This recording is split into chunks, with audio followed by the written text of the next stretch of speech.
You haven't had masculine initiation. Your prefrontal cortex doesn't develop until you're 25, with some people much later.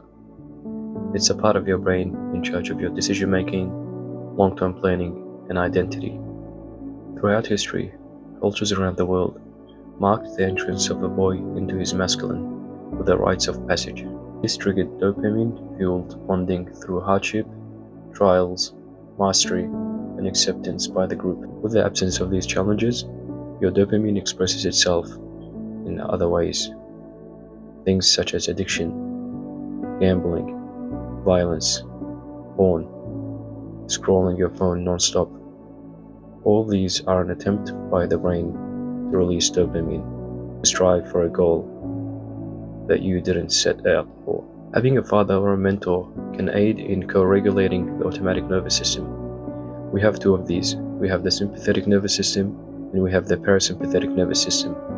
The sympathetic nervous system, think of fight, flight, or freeze, when your body moves on its own accord, when you're in danger. The parasympathetic nervous system is what calms your brain and calms your body after these experiences of being in a heightened state.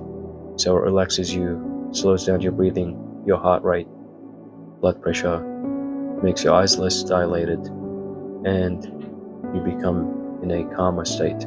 However, without the presence of a masculine figure in your life, your automatic nervous system becomes dysregulated, causing it to always be in a state of fight, flight, or freeze, and hypervigilance, which makes it harder for you to stick to an identity. Missing that father archetype represents the protector, the lawgiver, the moral barometer, and the absence of the father archetype in your psyche distorts it in your unconscious mind, causing a shadow confusion.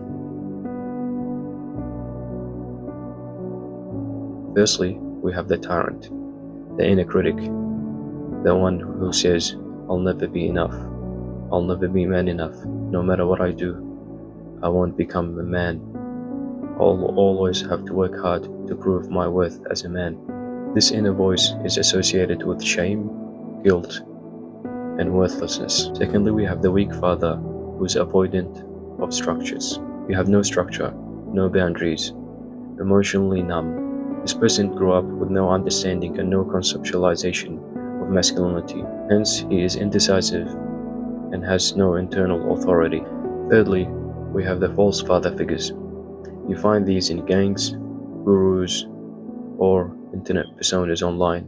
Since the father archetype was missing in the child, the psyche goes and finds anyone who can fill it in for it.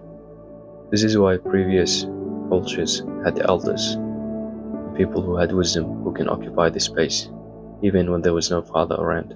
These people had a lot of experience and a lot of wisdom, and made the transition of the child into his masculinity more natural. With the rise of social media and the internet, a lot of alpha movements are gaining attention and gaining followers, because these young boys haven't had the correct father archetype occupy their psyches. Ironically, all these movements converge in one area. They have unhealed trauma, and the sense of brotherhood they create strengthens the shadow, strengthens the rage, the revenge, the domination. From an attachment theory perspective, considering these young boys weren't able to experience a secure masculine attachment, they thus form two attachment types: avoidant and anxious.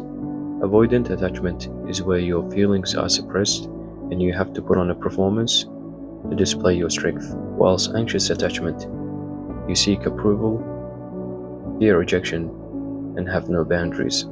And this is where initiation helps a child discard child attachment and enter his sovereignty, becoming his true self, the man that he always wanted to become.